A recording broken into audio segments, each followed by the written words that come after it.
I'm glad that you're having a good time, and hopefully we'll have a great concert. I'm sure we will, from what I've heard. So, when I was thinking about what to share with you, I tried to go through my life and things that I'm experiencing now that were different when I was learning how to play. I'm still learning how to play. We're all still learning how to play.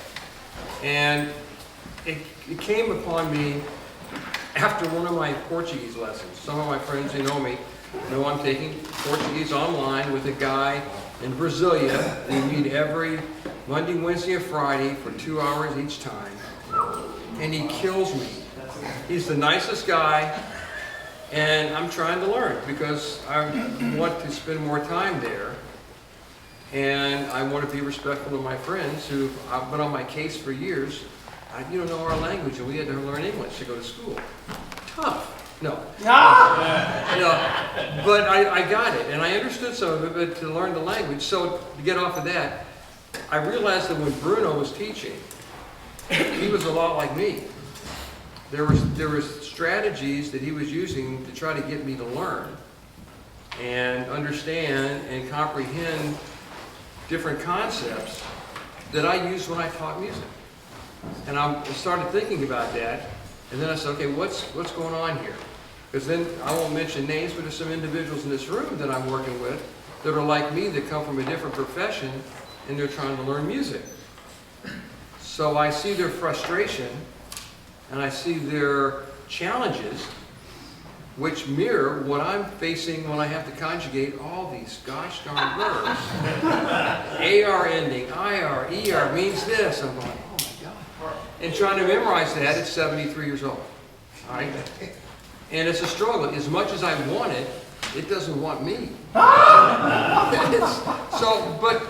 what I started tying it together was, all right, as an adult learner trying to learn a language, my challenges are these. Bang, bang, bang, bang, bang. As a teacher who's working with adults, guess what? Those challenges almost mirror exactly from when I started looking at it.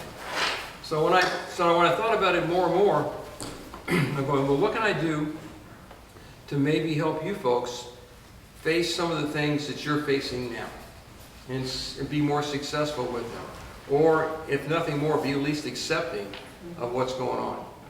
So I thought more and more about what I could share with you. And so what I want to do is give you some ideas, some things to think about. When I was teaching at the school, I always tell students when they came in, my job was to kind of cut their head open, take their brain, take it out, do this with it, put it back in, but not in the same place. So, and they go, what? So what I'm here to do is get you to think outside the box, to think a different way than what you're doing, because you're already thinking that way.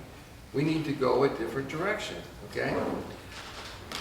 What I'm going to do is I'm going to say some things that may be controversial for some of you, but I'll temper them in a way that will be helpful. Nothing ugly or something, but different than the way we've all been taught. Because we're all pretty much the same generation within reason. And there have been strategies that teachers have used, especially jazz educators, that's the way we taught, that's the way we learned. And so as I've been having more free time and being challenged by this gentleman, who again is very kind, he gets it, he speaks English perfectly, and he's helping me. And I'm going, man, how come I can't remember? How come I have to do this 20 times? Okay? So what I'm going to do is I'm going to give you some things to think about. All right? I'm going to write this up. I started writing it up, and then I started realizing I just can't do it in bullet points. I mean, I can, but it needs to be a narrative. And I'll have that done. It'll be on my website. I'll show you where to find it. All right, so some things that have come across my head that I think will apply.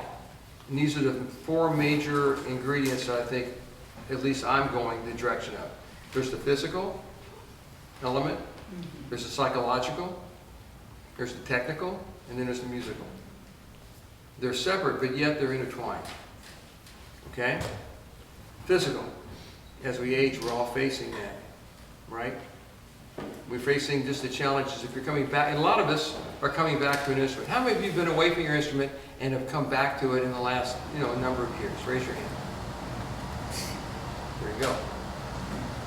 How many, okay, this is another thing I was thinking today as I was thinking about the talk. How many of you are professionals, like a doctor or a nurse or a pharmacist? Somebody went through a professional school degree, a lawyer, things of that nature. How many of you have a master's degree or more? Okay, look at this audience. This is not our population. So this is but this tells me two things. This is a special group because you have the analytical and insight to look at things in a different direction because of where your background is from. All right? It also tells me you're facing different frustrations because of that skill and that knowledge that really probably piss you off when you're trying to do something. It really bothers you because you've done all the time over here and now you want it to be over here. All right? Okay, so the physical. We realize as we get older, we just slow down. Everything slows down. You may have, let me think what's coming to my head. You may have issues with your embouchure, with dental issues that happen as we age. You may have arthritis, or your bones are stiff, or something is just not working the way they used to work, and something goes on, which can compromise your playing. Not can, it will compromise your playing. There are things that maybe when you're playing, it'd be more productive to be standing up to get the correct posture to play your instrument. I have to work hard not to do this. Because the saxophone, I got 20 pounds of weight on my shoulders, around my neck, for 60 years. Think about that. It's like having a bowling ball. Okay, so I have to really work at it, and I'm not successful very often. The other thing about posture. Some of us have issues with just our backs wearing out. These all play a role in your playing. Whether you like it or not, it will affect other elements than what we do. So those are kind of things you need to kind of come to grips with about your eyesight. A lot of you are dependent upon seeing music and reading. Okay? How do you deal with it? I have glasses that read music better. Read music better? No, it lets me see better to read the music. I'm praying for cataracts. I'm praying for cataracts so I can get rid of glasses and have readers that would just do that. But so that's one. Another one's your hearing. How many of you are using hearing aids? You know, I'm not, but a lot of people have hearing aids or adjustments to do that. That's going to affect your playing. It's going to be a factor that impacts your tone. It impacts what you hear back. You see where I'm getting at? These are things that when you pick up the instrument and start practicing, you don't take these into account necessarily unless it's a really chronic element in your lifestyle. Okay, the physical. Any thoughts or questions about that? Does that make sense? Yeah. How many face challenges when you play that are physical challenges?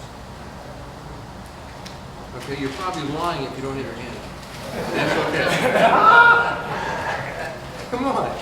We're all that same age. And it could be minute, and it could be one that becomes chronic as time goes on. Okay, now the real bugaboo is psychological. All right, talking to ourselves. You know, how many times, I can't tell you how many times I've told myself, Sheldon and I were laughing, coming across the street there, about how many solos we've compromised because we missed one note. And we beat ourselves up over that one note. Not taking in consideration that we just played 4 choruses that sounded really good. It's that one note. All right? Professionals do that until they learn not to do it, and they still do it properly. So when you're playing, one of the things that's really, I find challenging, again, like myself with the Portuguese lesson, is how to accept failure. How to accept not being able to do something as quickly as we anticipate. We just proved that we're all pretty smart here. We're all wise in our own ways. We've done all these things. We've been successful. I don't know about you, but I sure hate it when I'm not really cutting it at the top level. This is another question. This is for me, just now thought of it. How many are firstborn? Well, there's another one. There's another factor. You may not believe in birth order, but I sure do. I'm a firstborn. And I those are the ones parents need to improve. Huh? Those are the ones parents need to improve. Those are the ones that are the CEOs and the successful ones, usually in a family. That's, that could be debated. But what I'm trying to say is, we have common traits. And so when we're trying to play, and we pick up an instrument, and we're coming back to it after so many years, we're realizing that this just doesn't come back to us immediately. It takes time. We, as successful individuals in whatever profession we're in, we don't want to take time. Or we say, I don't have any time left. I only have 5 years left. Well, who knows how many we got, but the clock is going. So we need to, we all get that thing in our head that I got to get this done. Well, that makes it harder because we're impatient. I'm extremely impatient. I want things to be neat and tidy. My wife, everything's got to be lined up like that. I'm not quite that bad, but I'm like that. So when I'm psychologically, what do you do when you start to tell yourself, I can't do this? Well, guess what? You can't do it then if you tell yourself that. So how do you fight through that? What are your strategies on being able to move past all those feelings of insecurity? Like when you hear a concert, do you just listen for the music, or do you put yourself up there saying, I can't do that? Maybe you can, at your level. That's the other thing when you're thinking in a psychological way or a mental way, is where is your acceptance? What is okay? What expectations do you have that are realistic? Yeah. One thing that just happened to me recently was I played way too much for about a week and got blister. I had a pimple that was underneath my chops, and it came out, and I laid off the horn and did the warm compresses to finally get it to come up, and it was nasty looking, and so I went to the doctor, and he said, well, it's nasty looking, isn't it? It's nasty looking. Yeah, man, you're looking bad. But anyway, just about 2 or 3 weeks ago, previous to this, I had been really in a slump playing, and just kind of discouraged and going man, why should I even keep my band together? People aren't really digging the jazz that we do. We play a lot of different kinds of music, but and I'm like the jazz guy, and so I'm like going, maybe I should just stop this, let's just stop, and so it occurred to me after I got back from the doctor, like, well, if you want to stop, why are you so concerned about your bottom lip? Maybe because it's attached. But I mean, you talk about the psychological part, We've all been there. We've all had a point. How many of you have not felt discouraged and felt like I just can't do this and I want to quit? You've not. That's rare. Wow. I know I have. There's some times where I'm going like, man, I can tell. I did one of Jamie's camps. And I'm on the faculty, and this is a while back. I came home so upset with how I played. I just went in the basement, I threw my horn down, and I just sat there going, why am I doing this? Everybody does it. Everybody experiences that. And why do we, but you have to learn how to deal with that. It happens. And it's something that's important to deal with. Yeah, Doc? Well, over the years, I've learned to adjust my expectations. I remember going to the camps, being this other guy, and say, well, our goal is to just suffer a little less. Suffer less. So the whole thing about the psychological, we can talk a lot about this because there's so many elements contained in the way we think. And I'm going to show you something in a minute that I encourage you to consider. You need to think about expectations. Do you set goals? Are those goals realistic? Are those goals excessive? Are they challenging enough that you can obtain them, but not without some effort? You really need to do that. How do you balance how much effort for success? This is all mind games we're playing with ourselves, and you don't want to be doing this when you're playing. You want to be focusing on something else, which we're going to talk about in a second. But it's really important, again, as this adult learner trying to learn this language, the other day I had a talk with him. I said, man, you got to slow down. You're going too fast for me. and I need to hear it. So what that brings up is you need to know yourself. You need to know how you learn. You need to know what attracts you to learning. Are you visual? Are you oral? Is it by touch? How much repetition do you need? You need to know this. I can't tell you this. If we're a student with me, maybe I can figure this out as I see you on a repeated basis. But you need to be thinking about, how do I learn? Do I best learn at night? Do I do it best in the morning? Now, these things. When are you most successful? That's the other thing. How do you assess whether you've achieved anything or not? You just sit down and play? Well, what are you playing? Are you getting there? How do you assess that? Because that's one of the difficult things, especially when you come to it by yourself. Coming to it by yourself. How many of you came back to the instrument on your own without going to maybe a private teacher? A few of you, okay, quite a few. That's tough, because that's a long journey. Okay, it's like learning a language by yourself. I can't do that. I couldn't. That's not my forte. Language is not my forte. So I'm stepping into the dark side of my personality, trying to learn this. Okay, so it's like, man, you're hitting everything that I feel uncomfortable about and I feel inadequate. It's hitting everything, and it's making me have to really think. On the other hand, as someone 73, it's making me think. It's keeping my mind as simple as it can possibly be without a ball-peen hammer, just doing it to it. But sometimes it feels like that. So I told Bruno, I said, Bruno, I can read the language enough to know what he's writing. I need to hear it. So when I walk my little walk in the morning at 3 miles, it's 7 o'clock in the morning, I put the headphones on and I hear him saying phrases. Well, that's the bargain he and I have now. Then when we come back, he wants to teach me as if I'm going to be living there. No, I'm not living there. I don't really need to read. What I need to do is when someone says hello, I know how to respond. Or are you feeling well? I know how to respond. So the bargain we have now is he's going to do those phrases. I want to make that. You get where I'm going. You need to do the same thing. What are you going to do? What are you going to learn? What is your goal? How do you get there? And what's realistic? Okay? Any thoughts about the mental part of it? Because we could be doing this a lot. Because it's really, nothing's worse than really wanting something desperately. Because you wouldn't be here if you didn't want to do this, right? You're spending some money, you're spending some time, you make some effort. You probably feel inadequate at times in combo because something goes wrong, you make a mistake. You're stepping off the gangplank. I admire you for doing that. What's your reward? What are you going to do? What's your goal after this? That's what's important. Yeah.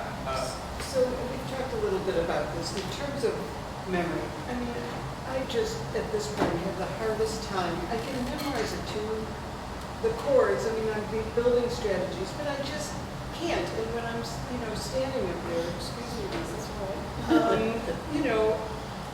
people will say, you can play this from memory. You can do, that's what you need to work for. And honestly, I have limited time left in this world. And I'm trying to do 2 things at the same time, improvise and try to remember the other, and I crash. So, what's the balance there? We're gonna get to that in 1 second. Okay. Just a question. So you're kind of saying maybe you need a teacher if you're going to make some progress, if you're not where you want to be. Okay, as someone who makes or made their living being a teacher, I think the act of teaching is a craft.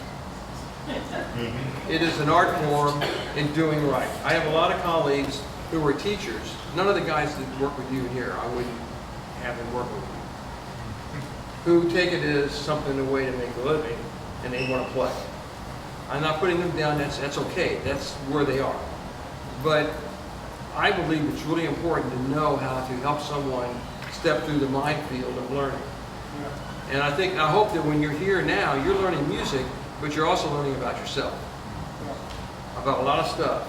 And that's hard to put together and assess. So what I'm trying to do is get you to think about that. So having a teacher, I just think it's wise if you can have a guide to go through this game. I mean, if you're on level 1 of this multi-level game and you want to get to 5, man, doing it on your own is going to be really difficult to get there.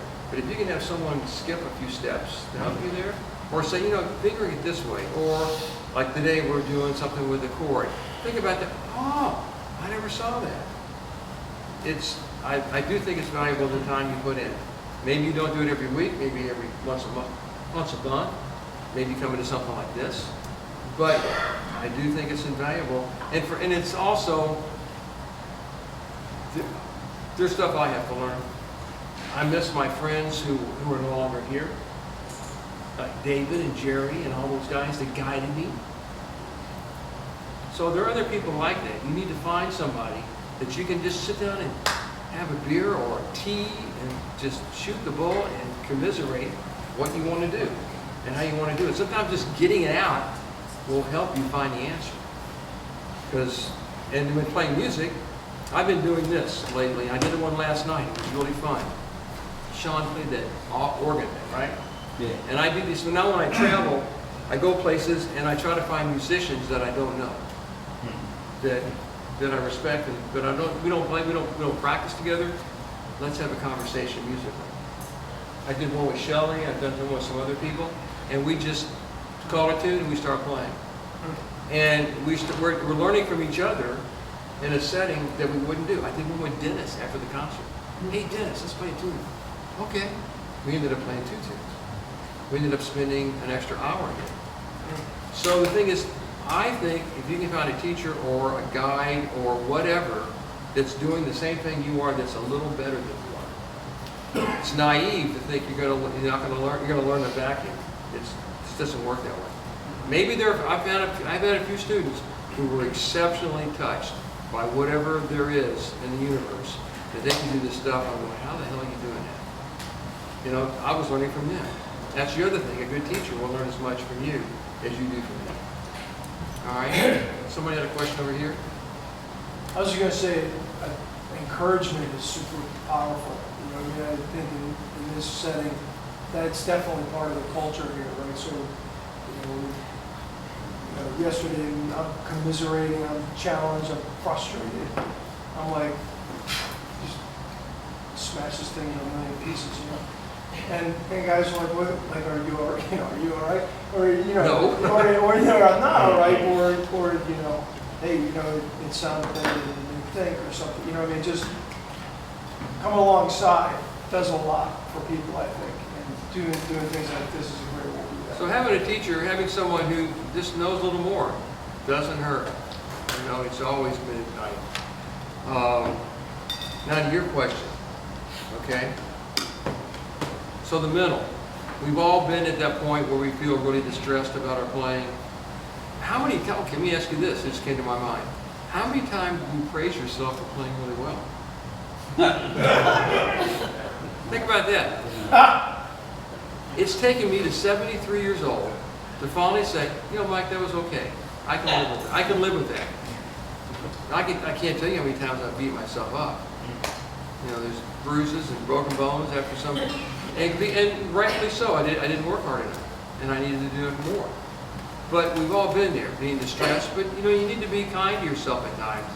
That are you doing what you need to do? Now, to your question, which brings me to the third element of what I think is important. There's the technical. All right, if you're coming back to an instrument, you're wanting to play music that actually is pretty dang on challenging, as you're discovering, right? There's nothing, I'm not casting any type of value on classical music or pop music or anything. That's not what I'm saying here. But when you play jazz, you not only have to play the instrument at an exceptional level, as high as you can be, you not only have to know the ins and outs of certain songs, but then you have to be willing to bare your soul and be creative. All right? You have to be willing to do what I'm doing right now and talk to you and speak with you and say, I can't do these things, or I'm working at these things, and accept, like I said, failure, and be willing to accept success. You know, it's never good. Come on, it's never good enough, right? But what is good enough? How do you value what is good and what's not good? For each one of us, it's going to be different. So that's where you have to kind of find that space, knowing yourself. What do you want to accomplish? Do you want to play with a real jazz band as opposed to an unreal jazz band? With a jazz band of certain level of skill and be able to be accomplished in that? Is that your goal? All right, that's cool. If you just want to be able to play tunes on your own and be happy with that, your family gets together, and you've seen those parties where somebody sits out the piano and you start playing and everybody's happy. If that's what you want to do, that's cool. That's not a value judgment. That's a goal. I think sometimes we put too much value on reading and not reading. If you need to read, read. If you can memorize it, memorize it. If you can do a little bit of each, okay. That again, if it's up to me, as I'm aging, I can't remember everything. There's a lot of crud going on in my head. You know, there's sometimes when I'm playing, something goes up there, I think, you didn't do this. I'm like, shut up. You know, I'm talking to myself. Seriously, I'm talking to myself in my head. I guarantee you the rest of the guys have had this happen to them. We're all human. It does happen. So, make sure I get my train of thought back. So when you're thinking about this, you want to set realistic goals and expectations. And as far as you're saying about remembering, that's another part of aging. We're all forgetting stuff. I forget names. I forget, you know, things that I should know. And then all of a sudden, pops in my head. And it's, okay, by playing music, by me taking Portuguese, by me working with you, it's making my mind continue to function where I can sit home, have a beer, watch a baseball game, root the Dodgers on, and I'll be happy. Well, that's not enough for me. So in your case, just accept that sometimes you can't remember everything. Jot it down. You may need to have a notepad, keep track of that. So the technical, let's get back to that. You got to be able to play your instrument as well as you can. Because by playing with the music we're playing, you're required to try to hear what you have up here if you can, and then recreate it on your instrument. That is no minor task. That is exceptionally difficult. So what you've done as an adult, you're putting these challenges that are really exceptionally difficult to make. Keep in mind, one of the things that I appreciate about jazz, about music in general, that you play, you try to get it going, and when I was in school doing classical music, when I finished a piece, I kind of put it away. I probably shouldn't have, but I put it away and go to the next piece. Go to the next piece. And when I played at a competent level, I feel like I accomplished something. But when I went to playing jazz, I realized, oh, my job was never done playing in a more traditional manner because I was always trying to push myself. But this is a different challenge because there is no finished product. The finished product is only you, and only you know that from what's inside of you. What Jim might play might not be something that represents me, but it might be a finished product for him, and mine might be a different one. All of us have those different. So the challenge you've done by being trying to be a jazz person, is this never ending, which means the frustration is not going to stop. But how to deal with it is your challenge, saying, okay, I know this is going to happen. I know I'm going to get roadblocks. And when I get there, how do I get past it? Do you beat your head in a wall, or do you find your way around it, or under it, or over it? You got to figure that out. Again, knowing yourself how to do that. So just accepting, okay, I'm probably never going to play that perfect solo. And all of us, we just proved ourselves are professionals. Some of you are surgeons and doctors, and if you make a mistake and not perfect, guess what happens? Yeah, it's bad news for the rest of us, right? On the other hand, things happen. And when you're playing music, there is no perfect. So for us A-types, and for us the oldest males or females in the family, and the ones who've got this, numerous degrees, we're not used to that. So therefore, playing poses this frustration that's in front of us. Okay? All right. Any questions about that before I go on any further? Cool? Okay, the technical part of it. So you got to play your instrument. All right. This has come to me not that long ago that I like to use all the time. And this is where it gets more controversial, because I'm going to say some things about how we learn that you might not be taught this way. I know I wasn't. First off, you didn't buy your instrument to play scales. Anybody here buy that instrument you own with the sole purpose of playing scales? No. Now, I'm not diminishing the need of playing scales. Learning chords, doing all that stuff. I am not saying that at all. Why did you buy the instrument? To do what? Make music. All right, what does that mean? Like I said, it's different for all of us. We come from different cultures. My friends from Brazil back there, when they make music, it's going to be different than Yvonne when he does from Puerto Rico and when somebody comes from Alabama. Okay, it's all going to be different. So, the thing is, you need to work on scales and all that. But sometimes, with our background, again, all the history we have, we get obsessed. I know I did. When Jamie told me, you need to know all these scales. Well, guess what I did? I set off to learn all those scales. Worthy task, and I hopefully accomplished that. But it was very frustrating. If an adult comes along, and I'm working with them, I'm going, well, what do I do to help them on this journey to make music? All right? Because their goals are going to be different than mine. But my goal is to help them. I'll say, so I can look at this to make sure I remember some thoughts. Okay, first thing about the technical. You have got to find a way to get the most personal sound that you can have. I don't care how many scales you know. I don't care how many patterns or transcriptions you can play. If you don't have a good sound, nobody wants to listen. So what does that mean? How do I do that? Well, trumpet players, they have this thing where they sit in a room for hours and play long tones. I'm not necessarily saying don't do it. Do it. But how can we do it and make music? How can we do it and be successful?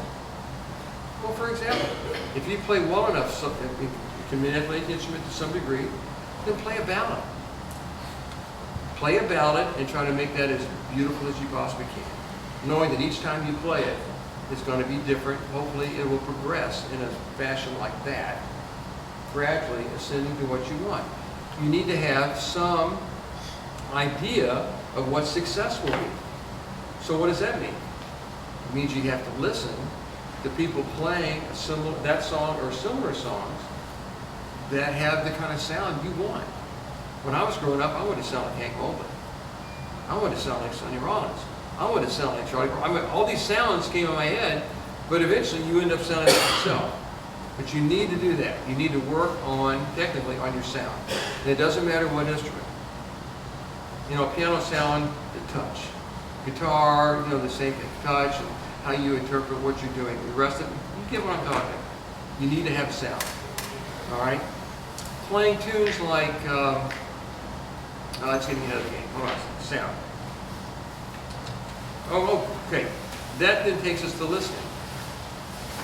This is all the technical. How many of you listen to music every day? That's a bogus question, right? How many of you listen to music where you focus your attention unabated for at least 20 minutes? Not as many hands, all right? I can tell you that I can remember sitting at my computer, and I still do this. The song's going on, and I'm doing other things, and I'm hearing it, but I'm diverted. I'm not really hearing it. I've shared this many times. I got a CD from one of the IAJE colleges with Michelle Petrucciani playing Besame Mucho. Kind of a corny song, right?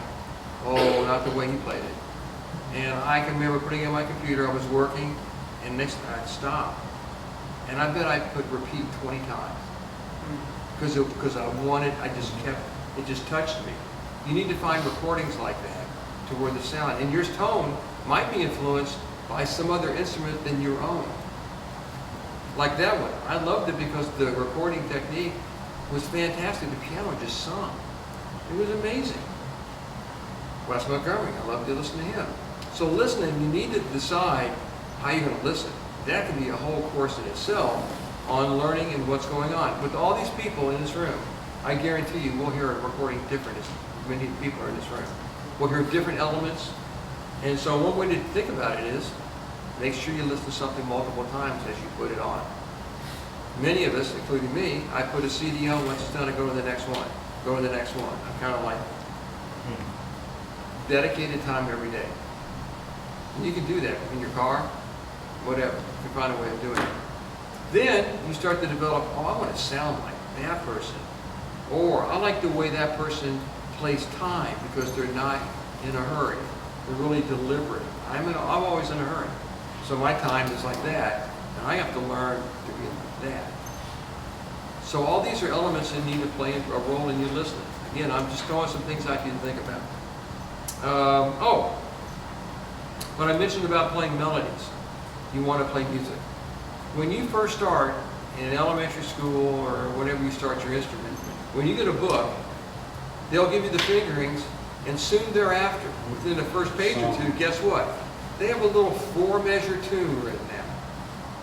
Maybe Happy Birthday, or maybe something, some little nursery rhyme or something. Why? Because they want the child or the person learning to play music, not to play this. Okay, then they sing what? There's a moment of success. I want to do that again. I want to do that again. There's a reason for it being there, okay? For us, if we start playing jazz, I remember going to Jamie's house the first time. Gotta know these scales, gotta know this, gotta work in this pattern, here's some tunes. It's an overwhelming amount of material, right? That's the other part. How much can you work at one time? Working on songs. There's something that came up the other day in a lesson that I think is really valuable. Say you know a song. Say you, and I picked some ones like Blue Moon. You know that tune, right? Right? It's pretty much in one key, except for like one little phrase. So it's there. You put on, you find a recording. No, you play it first without hearing somebody else play it. You try to interpret the best you can from the written material, all right? Then you find a recording or multiple. It's the great thing about our iPhones now. We can go to YouTube and we can punch up all these things that we can listen to. All right, you pick one that you like, listen to it, and then try to play with it exactly the way they're playing. Exactly. And then turn it off. See if you can play it exactly the way that person played without them being the mirror behind it. Next step, play it the way you want to play it. All right? We talk about scales. Realistically speaking, you don't play all 12 major scales. This is where it gets controversial, okay? I'm not saying you don't learn all 12 major scales. But if you're frustrated and having a hard time, pare it down. Okay? Maybe you learn concert B flat, E flat, F, C, maybe G, and play the stink out of those scales. Get those down. Because I know when I'm practicing, if I get to A flat, I start to stumble. And if you're not driven like me, guess what happens? You get frustrated, you spend a lot of time, you put your horn away, and you walk away. You don't want to do that. You want to accomplish something. Learn those. And once you have those down, say you have 5 or 6, then you add 1 on each side. Say if you're playing G, well then add D. And over here you got F or B flat, then add E flat. Once you get those done, go a little further. Eventually, guess what? You got all 12. Same thing goes with patterns. You want to learn small, simple patterns, ideas, because you're really learning the scale in a different shape. Okay? Marlon today did a really nice talk about improvising and having general sound. So if you see a 2-5-1 D minor G7 C, a lot of us, I know I did this at first, well, I got to know D minor, I got to know G7, I got to know C, when in essence it's all the same sound of no sharps or flats. But the notes move differently inside of that sound to make the chords sound. You know what I mean by that? Like that C on the minor, it's got to fall to the B on the G7, which is going to probably fall to the 5 here, and there's all these little motions. So it's like a GPS. I start here, and the routing goes here, and goes here, goes there, as opposed to doing that. So you figure out, okay, maybe this tune I'm playing has these 2 5s, I work on these alone and not try to work on all 12 keys. Eventually lead yourself to doing it. Again, I'm not saying not do it in all keys. I'm saying be practical, especially if you're an adult learner and you want to have some success. Figure these out so that you can play and it works. Does this make sense? Because I know I still get, stuck at times in certain keys, and I'm the one who will sit there in that room and practice an hour or 2 hours or 3 until I get them right in every key. Well, that's not productive. What's my job? Did you buy the horn to play patterns? No, we bought the horn to play what? Music. So I want to get to that thing of playing music, but I need to have this technical stuff together to do that. Well, how much technical stuff do I have to get together to be accomplished to play this? Blue Moon. If you can play whatever key of the piece you choose to play in that major scale. Get one of the play-alongs or backing tracks and play with it. Go ahead and start. Get your feet wet. Get in the pool and just do it. Okay. Okay, other tunes, yeah. The good news about that is that then when you hit it and you do it right, man, is that encouraging? Yes, Just take one thing. that's the thing about it. You need to be kind to yourself. You need to know when you're successful. If you start off and you play this tune and you get through it, you don't get lost. You start it, end it together, with whatever's there, and it doesn't sound like, chicken scratch or whatever. Yeah, I did it. I got through that. Let me do it again. Let me do it again. That's something else. When I was teaching, it was very common for me to have a student come in, we play through something, as soon as we play through it, we go to the next thing. No, now I'm going, let's play it again. Let's play it again. Let's play it again. Because each time you can utilize those things that you learned from the first time again. Too often I was just getting off it too soon. That was my impatience, not necessarily theirs. We belong to a jazz group that did that. They play a song and we have some issues. The guy would go, all right, next song. Well, We stopped.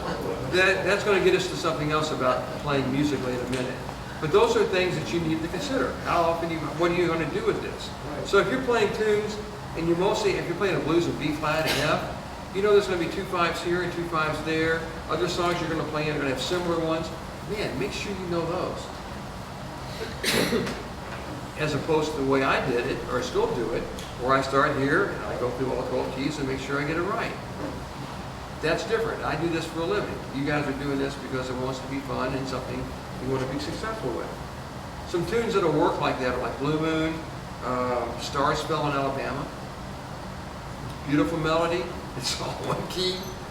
Somebody was doing Little Suede Shoes today. That works that way. It's in one key, goes up a fourth, back a key, has a different feel. If you hit a note that sounds wrong, guess what you do? You move. You just do it. You want to be like that. I think now of harmony almost like magnets. And there's notes that draw me to this note, that draw me to that note. Like an Etch-a-Sketch, remember those things?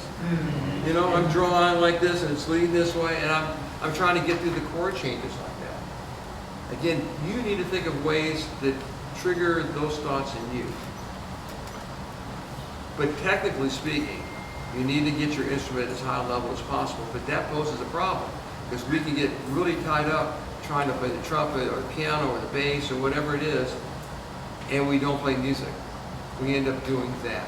So it's got to be a way of dividing it out. Some people are really good about making a chart. I want to play this much time here, this much time here, this much time here. Hey, if that works for you, do it. I don't do it that way. It doesn't mean I don't have a routine. How many of you have a routine? Okay, that's something to think about. What does a routine mean? For me, it means that I have goals in mind, and I do this every day. You practice every day in the morning. You practice at night. You practice at different increments during the day, or you are one block at a time person. One block at a time, I don't think it's effective. I don't think it's effective. You may. It's okay if you do it that way. I was in college. I get in the practice room 5 hours. I practice. Now I'll practice a half hour, 45 minutes, maybe an hour and a half, whatever. Nothing more than that probably. Go away, come back into it some other time of the day. Before I go to bed, I'll play some. You got to figure out if you have a routine. And that routine, in the morning, I might get up and say I'm working on, there's some patterns and some ideas that Jerry left in a page that I like to play. I'll do those, make sure I go through all 12 keys. Then I'll go away. Come back, I'll start playing tunes. I typically don't play with play-alongs anymore. I want to be able to play and hear the song in my head and be able to play with it. Oh, that triggers listening. I really encourage you, if you're working on a tune, to find a backing track or find a recording of it and just try to listen to the rhythm section, not the solos. Just try to immerse yourself in what it sounds like. So if you have a backing track or a play-along with Jamie's, you can easily do that. Just listen to it. I don't mean once, I don't mean twice, but I mean repeatedly, till you finally start to become friends with that tune. Put on another song where someone's playing. Sean and I just did Night and Day last night. Well, then I started thinking of people I could go listen to after we got done playing to see, what happened between Sean and me that happened between them. You find things like that. That's a way of tuning yourself into other way of other people playing that might help you. You can always do transcriptions, but honestly, that may be a little above your game right now. So one thing you could do with the transcription is transcribe a melody. Say if you don't know Starsville in Alabama, don't look at the music, listen to it multiple times, then try to play it. You're going to screw it up. Okay, go back and do it again, listen to it again, listen to it again. That's transcribing. Sometimes it's just overwhelming trying to play a Charlie Parker solo, right? And you're doing this, and it's like, wow. But if you want some success, take a tune that you like, transcribe the melody. You can then try to write it out.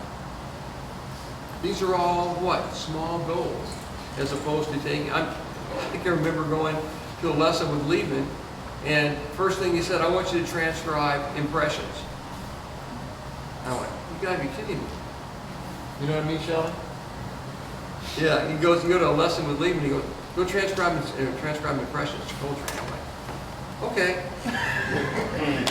I got it done, but it took me forever. That was a different reason. That was a different goal for me, but it was overwhelming. I don't want that for you. I want you to be realistic on what you can get by with. Satin Doll. You don't know Satin Doll? Learn Satin Doll by, from hearing, then try to write it out. Okay? Everybody following me so far? So what you have to do is you have to find a way to practice what is realistic for you at your stage of whatever's playing. And only you or your teacher may know that. Right? Something else. I think Dennis was cool the other day. He was talking about having an etude.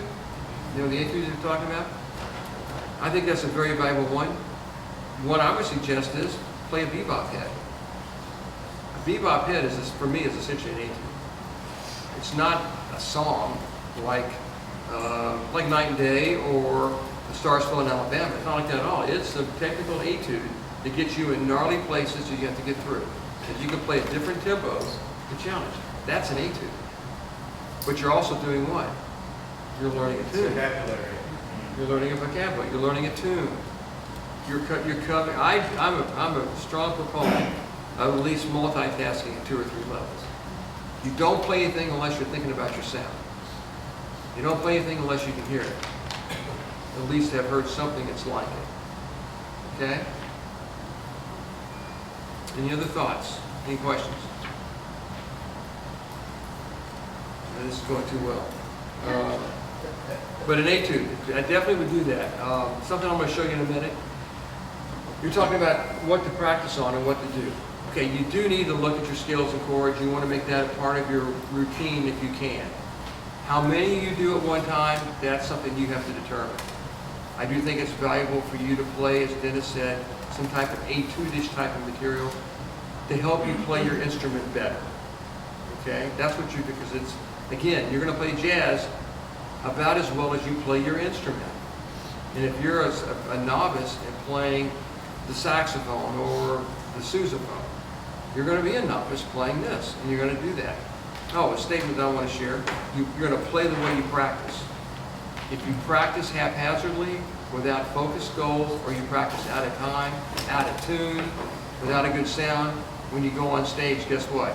You're out of tune, you don't have a good sound, you're out of time. You can't turn it off and on like a light switch. Even the greatest players I've been around, they're practicing doing exactly what I hope to do. Give you an example, Doc Severance. He came to school, he was 90, I don't know, 90 or 91. He asked to have a hallway. A hallway. We're at U of L, we're in a concrete building, and he wanted the hallway, which is what? A concrete tunnel. He sat there with a chair, blowing his brains out, because he wanted to get his sound. He did it every day. He's 90, 91. Think about that. He knew what he had to do as part of his routine. So you need to figure out what you want to do. So you want to do something that helps your technique. The scales will do it, outlining chords will do it, patterns will do it. Temper that. Decide what you want to do. I think playing a bebop head is there. Something else that Jerry was astute about is how do you choose material? That's something that we all do. How many of you find you're picking material that's just too hard? That's like once you get into it, it's like, no, this is hard. You want it to be challenging. His idea was to have 7, and I've shared this before, and hopefully you'll bear with me if you heard it, 7 different things called vehicles. One vehicle will be a ballad. All right? And I have this written down, and I'll show you again on the site where it is. A ballad. Another one would be a bebop tune, your A tune. Another one would be a standard. And a standard, well, I think we have a general idea what that would be. But a standard is a song, is a tune typically with lyrics, with longer melodies, from the American Songbook, maybe movies, pop tunes of a different era. Do that. Another would be Latin. How does Latin differ from it? It's got straight A's, swing. Another one would be a contemporary tune. It has nothing to do with time frame. It has to do with harmonic concept, not 2-5-1 based. So you got a ballad, you got a blues, and I also think a rhythm tune should be in there. A standard, a Latin tune, did I say bebop? Bebop, and then a contemporary tune. If you huh? Oh, a modal tune, but that's a contemporary. That's under that thing, that for me, that's under that, because it's not 2-5-1 based. So what you do is you pick 5 to 7 songs, 5 to 7 tunes that you're going to focus your practice on. These are the ones you're going to do. I did this at school. I think it was successful. You do those 7 songs because each one of them has a different challenge. Ballad playing slow, swing doing this, Latin doing this, contemporary. Each one is a different challenge. Once you've accomplished a certain level of competency, maybe you add something in that genre, or you add something else in 7. But I would stick with 5 to 7, and that's what I focus my time on. I'd also focus my listening on that. I'd also focus my time away from the horn on that, thinking about what the harmony is, trying to memorize the changes, Judy, doing that kind of thing, where everything becomes focused toward those tunes. How many of you think you know 7 songs from memory and the chord changes? Right, that's a goal. For the ones whose hands didn't go up, then you got to do that. That's a reasonable goal, or 5, or 3. Just do something. Once you get that, I did that. Now I'm going to tell you, as an adult or even just a human being, after so many weeks and not playing it, you'll forget it. So you come back to it. You make it part of like a jukebox. You know, I'm going to play through these tunes, and that can be part of your routine. At the end of it, I'm going to do these tunes. Play through them. All right? Something else. When you're improvising, don't dismiss the melody. Too often we get to a song, we play it, and we just toss it away. The other day I was working with the group in the sanctuary, that's Sean's group, and we did 4. Right? 4 is chock full of melodic ideas.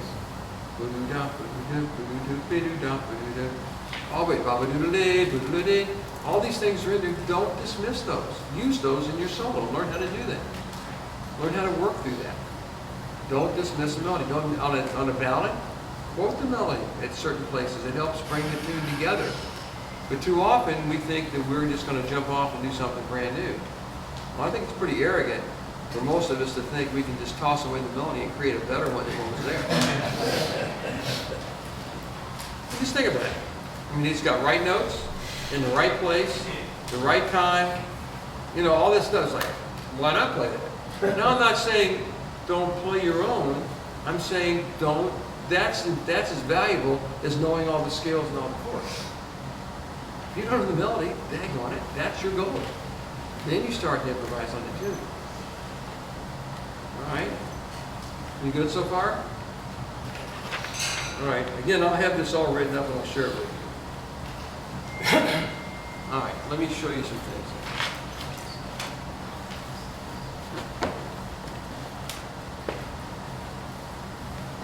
All right, come on, start.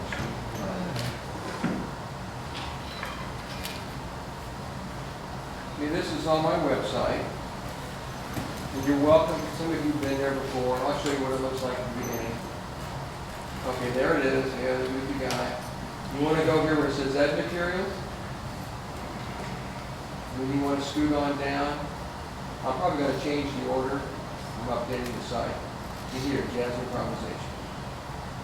Okay. This top one right here is the one that's about Jerry's tuned vehicle concept. I describe what it is, how it is, and then give you some examples. I'll just do this real quick. All right, that's the text. There's a definition, mainly from Jerry, but I added some things about the different styles. I added a seventh one, rhythm changes, distinct harmonic progression, ABA form, 32 vectors in length, does resemble other vehicles, standard and bebop, like a blues, a long history of performance practice, its own unique language. Tempos can vary, but typically quick moving. Melodies and harmony can vary from simple to altered. Okay? You need to know this kind of stuff. Okay, if you're a novice, here's a good example. Okay, blues, bag through from Mr. PC. All right? I got rhythm. I can't tell you how many students I've had that we do, I said, let's play rhythm, and let's play I've Got Rhythm. They don't know the original melody. They know oleo, they know anthropology, at least know the original melody. George Gershwin would appreciate that. Autumn Leaves, major, minor, 2/5. Lady Bird, that's a pretty simple bebop hit. A ballad, Misty, you're in a sentimental mood. You can read these things. You can even go main voice. Where's your modal, Yvonne? Okay? But then you get the more experienced player. Maybe Sandu or Blues for Alice. Anthropology. Memphis Jones, Stella, Auto League. These definitely are etudes. All right? Donnelly, Confirmation, or Hot House. Hot House still kicks my tail. I just, for some reason, there's places I stumble at. But these three, those are etudes for sure. As is Anthropology. Around Midnight for a Ballad. Don't call that a jam station. Desafinado is a good choice for Latin. Dolphin Dance or Giant Steps. You see the difference in that contemporary than this contemporary. Now this is 2/5/1 bass, but it's a special case. Okay? Those are ones you can get all these from Jamie's play-alongs. And this is Jerry's exact language. So that's under the very top of it. There. All right, that's this one. Here's one I think that is really important. When you're trying to play, when you're trying to work on things, and you don't have a teacher, how do you assess what you know? How do you know what you know? How do you know what you don't know? All right, you got to have some kind of way of assessing your skills. Well, this one. You just go through and kind of read here, you know these things. But there's another one that's even better, I think. This one here. We used to use this at school. That everybody had to know this by the end of their sophomore year. So you had 2 years of doing this. Okay? So you get this up. Do you know your chromatic scale? Yes, check. Do you know all the modes of major? Yes, check. Do you know the blues scale? And this is all 12 keys. If you don't know all 12 keys, I kind of know about half of them. Well, that's half. That's good. Pentatonic, do you play that? If you know your blues scales, you probably know your minors and nines. This one no different. Can you play your major and dominant bebop scale? If I had a young student coming along right now and they didn't know their scales, I would encourage them more to learn their bebop scale than their dominant scale, because the bebop is much more practical to use. They should know both, but the bebop is really important. Can you play melodic minor, the ascending form, which is a whole other matrix like this, which you can get your diminished whole tone and all those things out of it, dominant 7 sharp 11. Can you play harmonic minor? Can you do these things?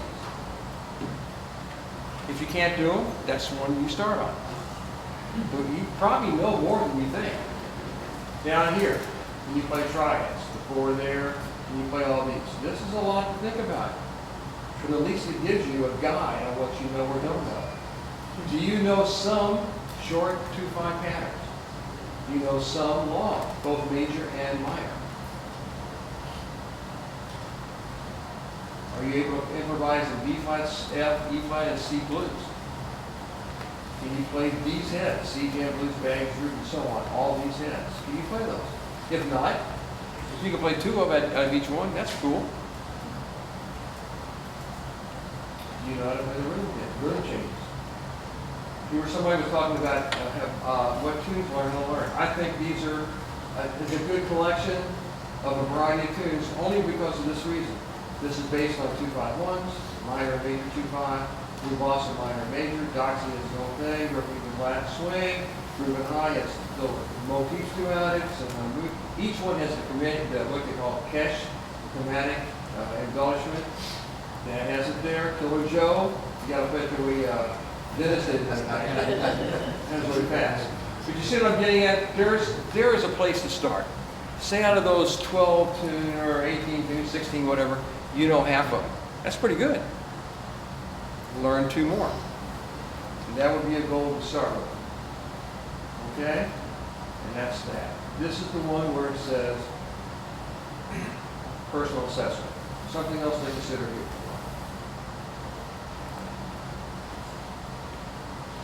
All right, this is what today's kind of been about. And for us as adult learners, it comes to us in a different way than a typical student, but this applies really to everyone. You have a plan, you have set goals. Are your goals attainable or are they realistic? Are you trying to accomplish too much? I guarantee you most of you are. You're trying more than what, maybe practical. I don't know. What do you do when you don't feel like practicing? What do you do? Chocolate cake? No? Chocolate cake. Chocolate cake will do it for me. No? What I do is there's in my studio at home, there's the whole thing of CDs. I know which ones I need to pull out that'll inspire me to play. So you got to figure out what triggers you. Or maybe you don't play that day. I'd rather not practice and beat myself up than try to force it. You know what I mean? If it's just not going to work one day, be kind. What else? What is most effective for you? Have you ever practiced but did not accomplish much? Yeah, I've done that. How much time is optimal? Here, you can read all this. You get what I'm talking about. It's all here. You have a routine. What do you cover? Okay. Practicing away from your instrument. How many of you, when you're driving here, you have the radio on at random, or you have specific things you want to listen to? Specific. Some days you might want specific because you're working on specific tunes. Some days, for me, I want to be random so I'm hearing things I haven't heard before.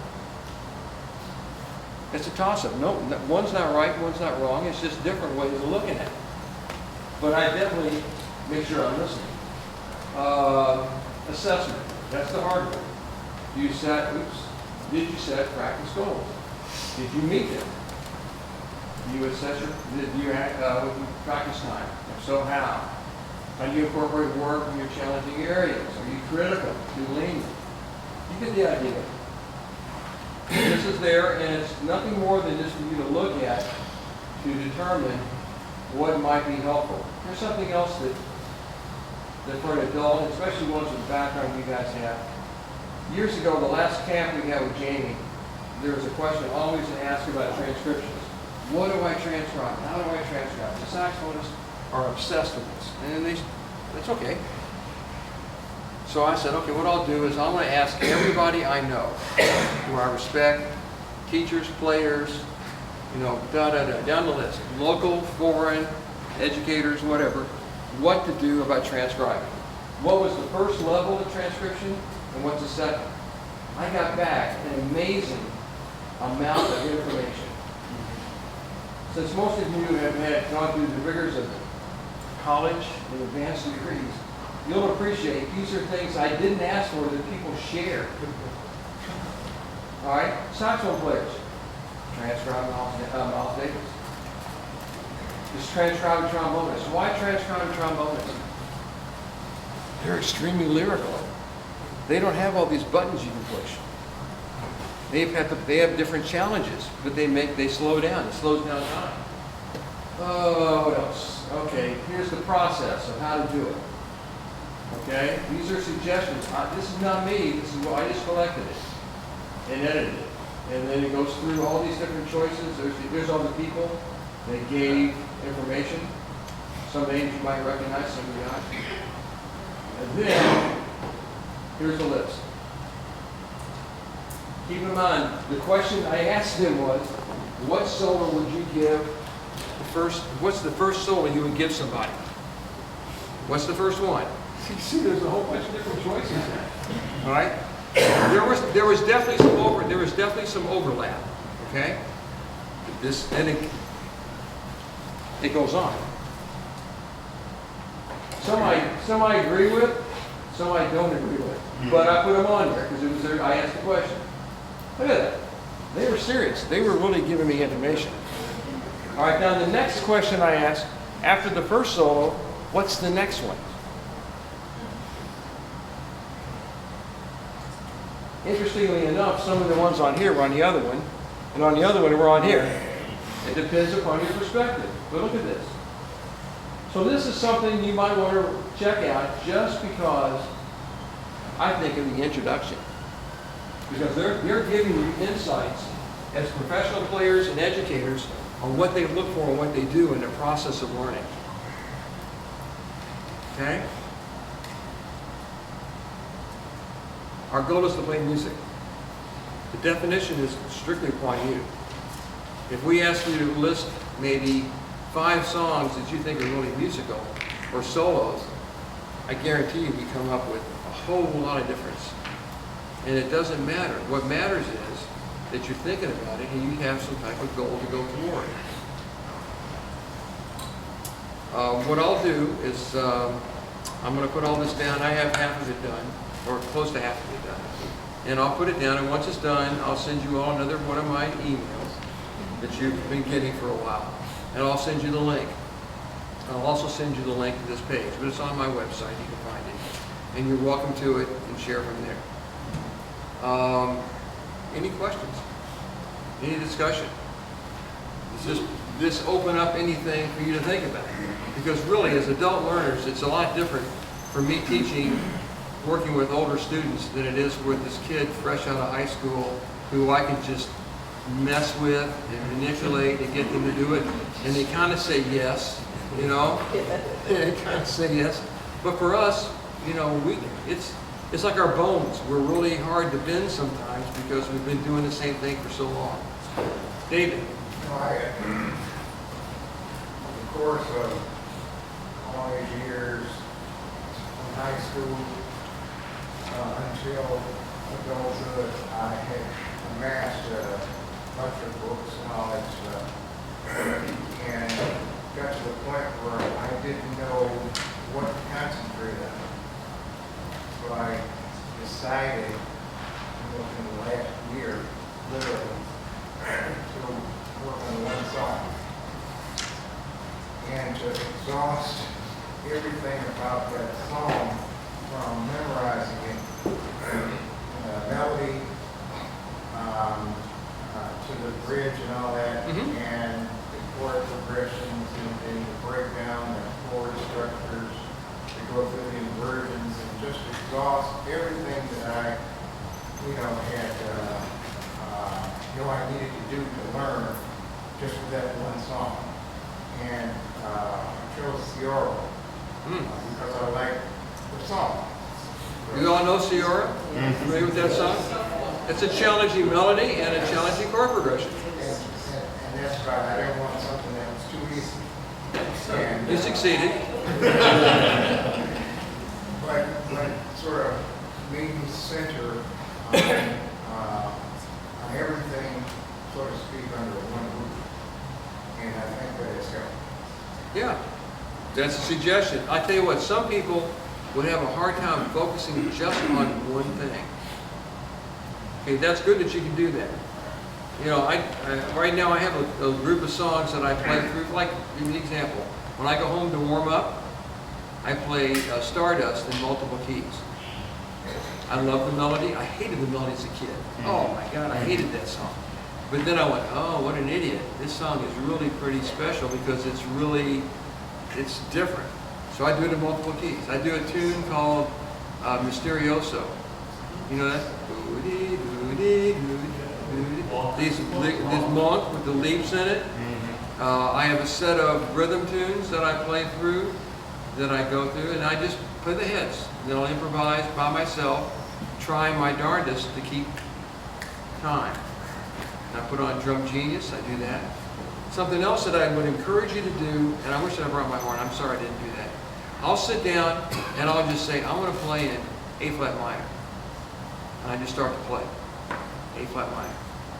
If I first establish the key by going, maybe when the next hour we get together, I'll briefly show you this. I'll just take a key and I'll set up the key by doing like a wash, where I go up the chord, up the scale, and then I'll start to improvise. And boy, I find that really fun because I can take a key that I want to be challenged on or take one I don't. I just want to play. And I sit down and I try to work it out. I may, say if it's minor, I might do melodic, I might do harmonic. You know what you get when you drop a piano down a mine shaft? A flat minor. Yes. Good thing I love the man, you know? But the whole thing is I do that. And you can easily do that. Pick a key. Instead of playing a scale from root to the ninth and back down or whatever, take a key and just get a bath in it. Just play it, you know? And then I'll take a melody and just play the melody. And like, oh, another one is The Shadow of Your Smile.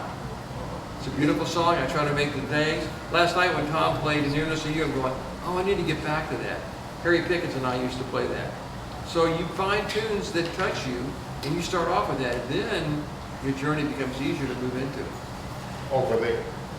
Yes. You know, one thing that I found very liberating was I had listening to this guy talk, I don't know where it was, I don't know who it was, and he said, when I work on something, it takes 9 months for it to show up and play.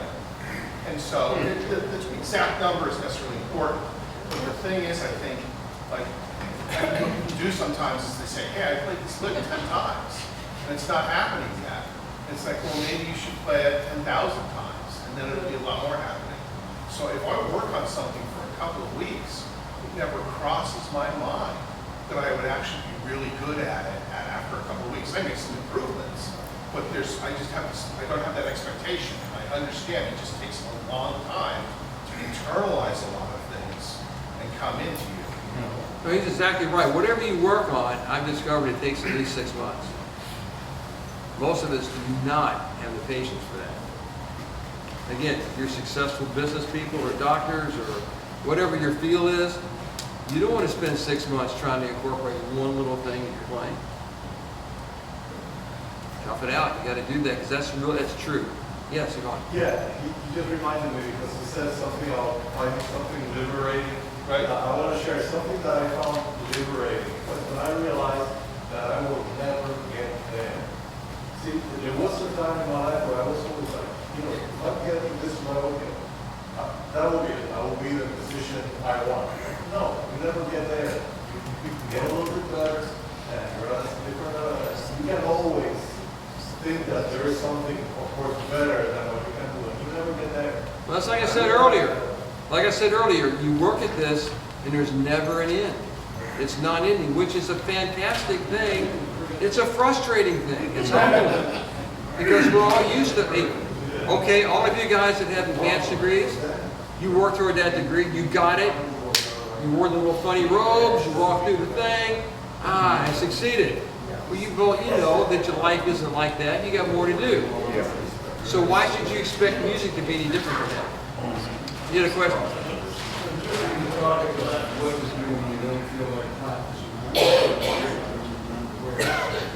Just tell yourself you're going to do the practice. And if you go down that path, it never ends up being.